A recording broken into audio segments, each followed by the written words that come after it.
Speaker साहब, ये presidential speech में पहले पैराग्राफ में प्रेसिडेंट साहब जो हैं वो कंग्रेचुलेट कर रहे हैं इस ऑगस्ट हाउस को।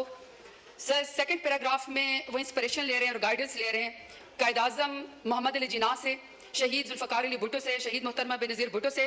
और क्यों इंस्पिरेशन ले रहे हैं? हम इंस्पिरेशन ले रहे हैं कि they were advocates for democracy, tolerance and social justice.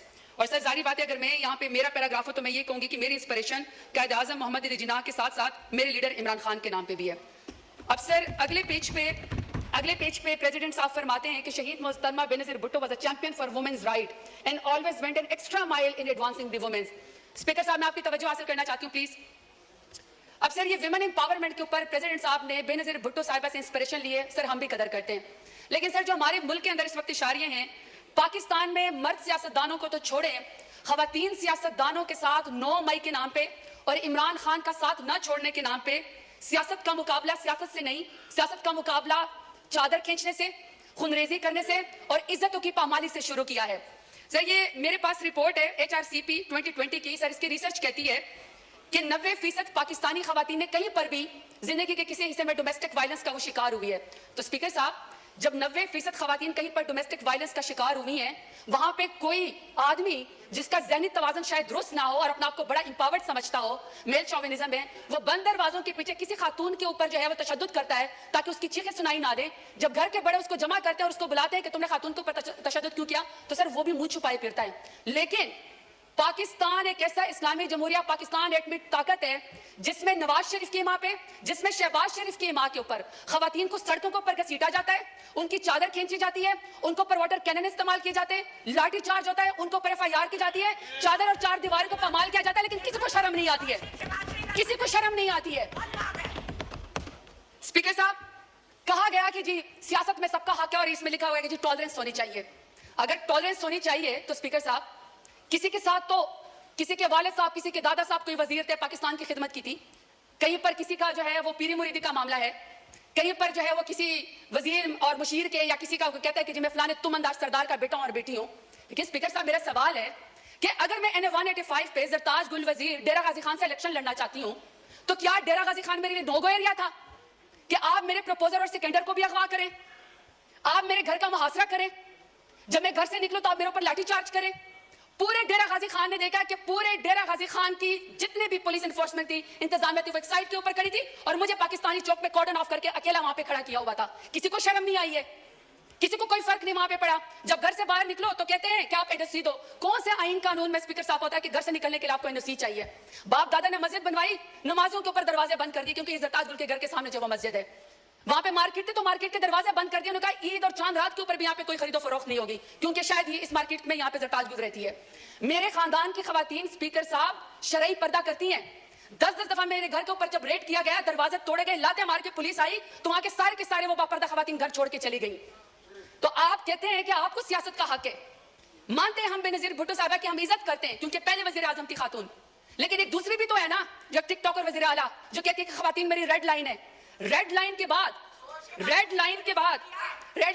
आप यहाँ पे कायद आज़म रहमतुल्लाह अलैह की तस्वीर के सामने मोहतरमा फातिमा जिन्ना का जिक्र करते हैं। शुक्र है स्पीकर साहब, स्पीकर के मोहतरमा फातिमा जिन्ना के जो ओपोनेंट थे ना, वो हिंदू थे, वो अंग्रेज थे, वो कुछ तो वजादार थे। यहाँ पे वजादारी का मुझे आलम बताएं, यहाँ पे आप मुझे वजादारी का आलम बताएं स्पीकर साहब कि कायद आज़म रहमतुल्लाह अलैह के पाकिस्तान में भी खवातीन को सियासत की इजाजत है। ये अमरियत का जिक्र करते ना, कल को कह रहे थे कि जी किसी को निकाल के आप कब्र से फांसी पे लटका दो, तो मुशर्रफ दौर में सबसे ज्यादा खवातीन को यहाँ पे रिजर्व सीट देगी। बदतरीन अमरियत के अंदर भी खवातीन को सियासत की इजाजत थी। बेनज़ीर भुट्टो के दौर के अंदर भी खवातीन को सियासत की इजाजत थी। इमरान खान मेरे लीडर की हुकूमत में खवातीन को सियासत की इजाजत थी। सबसे ज्यादा पाकिस्तान की तारीफ में अगर काबीना में कोई मिनिस्टर बनी है तो वो इमरान खान के दौर में बनी है। मैं सवाल पूछना चाहती हूँ स्पीकर साहब इनको चुप कराएं।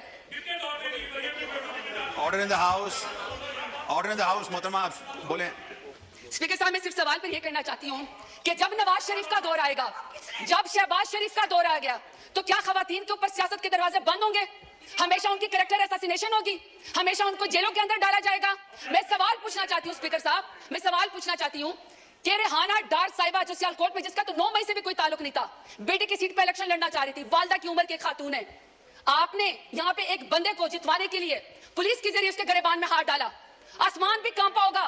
मैं आपसे पूछना चाहती हूं कि आपको कौन सी सियासी बर्तरी हासिल होगी रेहाना डार को आपको घसीटते हुए और उसके गिरबान में हाथ डालते हुए।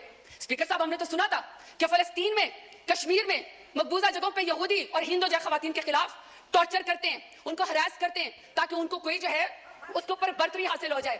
स्पीकर साहब, मेरा सवाल है स्पीकर साहब कि जब आलिया हमजा को, पढ़ी लिखी खातून इंजीनियर है, जब आलिया हमजा को उनकी 3 बेटियों के सामने रात को उसके बेडरूम से बालों से खींचकर मर्द पुलिस वालों ने सीढ़ियों के ऊपर घसीटा, तो मैं शहबाज शरीफ से पूछना चाहती हूं कौन सी सियासी बर्तरी आपको पाकिस्तान तहरीक इंसाफ के ऊपर हासिल हो गई। अब मैं डॉक्टर यास्मीन राशिद का जिक्र करना चाहती हूं। स्पीकर साहब, डॉक्टर यास्मीन राशिद है, एक्स मिनिस्टर है हेल्थ की, और वो इस कौम की खिदमत कर चुकी है, कैंसर की सर्वाइवर है, एक लीडर खातून है। आज वो खातून, एक जमानत उसको नहीं मिलती जो कि बुनियादी हकूक की खिलाफ वर्जी है। आप ये चाहते हैं कि कोई पढ़ी लिखी खातून यहाँ पे सियासत के अंदर ना आए, उसके ऊपर दरवाजा बंद कर दिया जाए। तो मैं पूछना चाहती हूँ फॉर्म 47 वाले वज़ीर आज़म से कौन सी सियासी बर्तरी आपको हासिल हो गई। स्पीकर Order in the साहब, house. Order in the house, please. Please सुने. ऑनरेबल मेंबर बोल रही हैं, सुने। जी, आप जारी रखें प्लीज। स्पीकर साहब, मैं यहाँ पे बुशरा बीबी का जिक्र करना चाहती हूँ। खातून अव्वल रह चुकी हैं, हयादार औरत है, बापर्दा औरत है। लाख इख्तलाफ होगा इनका, लाख इख्तलाफ होगा स्पीकर साहब इनका। शहबाज शरीफ का, नवाज शरीफ का लाख इख्तलाफ हमसे होगा। इमरान खान से नफरत भी होगी, क्योंकि इमरान खान जैसे बहादुर लीडर तो ये है नहीं, तो चलो आपको सियासत में नफरत होगी। स्पीकर साहब, मेरा सवाल है कि दुश्मनी में आप इतने घर गए कि आपने निकाह जैसे सुन्नत नबी, आपने उसके अंदर भी हाथ डाल दिया। कोई बापर्दा खातून भी आपके शर से महफूज नहीं रही। तो मैं पूछना चाहती हूँ कि फॉर्म 47 वाले वज़ीर आज़म से कि आपने बापर्दा खातून की इद्दत के निकाह के केस के अंदर भी हाथ डाल के दुश्मनी की नजर करके खवातीन को आपने क्या पैगाम दिया है। तैयबा राजा, सनम जावेद, आयशा भुट्टा, मैं हजारों के नाम लेना चाहती हूँ स्पीकर साहब। वो जेल के अंदर बैठी हुई है, वो जेल के अंदर बैठी हुई है। और order in the house please, सबने बोलना है, हर कोई अपनी बारी में बोले। जी स्पीकर साहब, आलिया हमजा, आयशा भुट्टा, सनम जावेद, इसी तरीके से सर तैयबा राजा, वो पुलिस की कस्टडी में बैठी हुई है। और तैयबा राजा कहती है कि उनकी वालिदा तहज्जुद की नमाज पढ़ रही थी और उनको कोई पुलिस ऑफिसर कोई रेप की वीडियो बेचता है। आपने उस खातून की मां के तहज्जुद के टाइम पे आंसू का कौन हिसाब देगा। ये चाहते हैं कि यहाँ पे सियासत हो खवातीन की, ये नंबरदार है खवातीन की सियासत के, ये कमेटी बनाएंगे सियासत का खवातीन की। मुझे बताएं स्पीकर साहब, जो वजीर आजम, जो नून लीग 14 शहीदों का खून करके खवातीन के सर से चादर उतार के कुर्सी के ऊपर बैठी हो, तो मैं बताना चाहता हूं ना तुम्हारी कुर्सी रहेगी ना तुम्हारी बेटियों के सर के ऊपर चादर रहेगी, क्योंकि बेटियां सांझी होती हैं, इज्जत सबकी होती है। ये स्पीकर साहब, मैं आपको जरा फैक्ट्स एंड फिगर बताना चाहती हूँ। ये 21 अप्रैल 2024 की स्टैंडिंग कमेटी की रिपोर्ट है, पीडीएम की 2 साल की, इंक्लूडिंग इनकी जमात की, पीएमएलएन की। सर, इस रिपोर्ट में कहते हैं कि खवातीन कैदियों में 60% इजाफा हुआ है। What a shame. आपने महंगाई तो कर दी।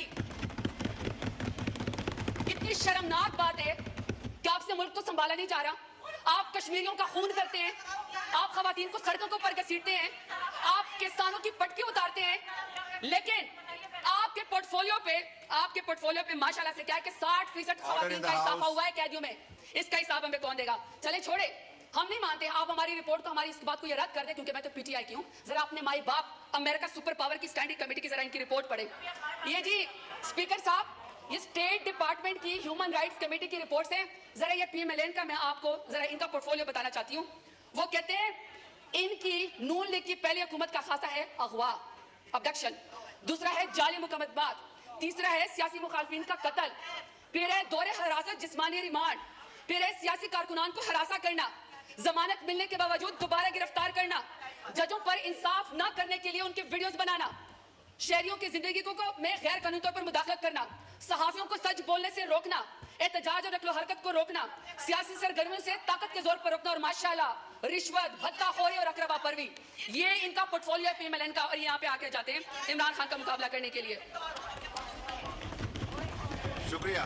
नहीं सर, मुझे सर 5 मिनट चाहिए। मेरी आपसे रिक्वेस्ट है सर, वाइंड अप करें। रिक्वेस्ट है सर, 1 मिनट में वाइंड अप करें प्लीज। सर 5 मिनट रिक्वेस्ट है प्लीज। अभी आपके जहन कुरैशी साहब ने भी बोलना है, आप प्लीज वाइंड अप करें। सर, मेरी पहले रिक्वेस्ट ये है कि हमें तमाम खवातीन की रिपोर्ट दी जाए, उनकी हेल्थ की रिपोर्ट दी जाए, और हमें यह बताया जाए कि उनको कितना जो है वो काउंसिल जमानतों के लिए उनको कितना जेल के अंदर 15 से 20 हजार खवातीन जो हैं, हमें उसका हिसाब बताया जाए। हम इनकी रिपोर्ट के ऊपर यकीन नहीं करते, क्योंकि पीडीएम और स्पेशली पीएमएलएन की वजह से तो खवातीन के साथ मजालिम हो रहे हैं। यहाँ पे किसी ऐसे इंडिपेंडेंट इदारे को इन्वॉल्व किया जाए जो हमें इस रिपोर्टिंग में मदद दे।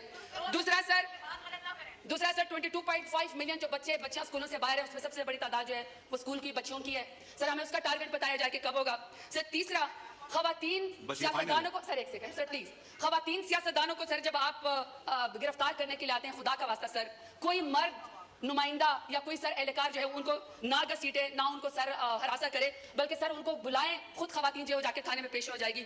सर आखिर में अपने डेरा गाजी खान के गयूर अवाम का शुक्रिया अदा करना चाहती हूँ। मैं आपसे 2-2 मिनट करके हिसाब मांगती हूँ, लेकिन सर अगर मेरे डेरा गाजी खान के गयूर अवाम ने मुझे इमरान खान के नाम पे वोट ना दिया होता तो आज जो सरदारों ने मेरे लिए गड़ा खोदा था वो खुद उसके अंदर शुक्र गिर चुके हैं। आखिर में सर कि मेरे लीडर इमरान खान के नाम कि सर जो आदमी रियासत की कैद में होकर रियासत को ये कह दे कि तुम्हारा ख्वाब रह जाएगा मुझे डरा हुआ देखना, ऐसा शख्स ने काबिल शिकस्त होता है।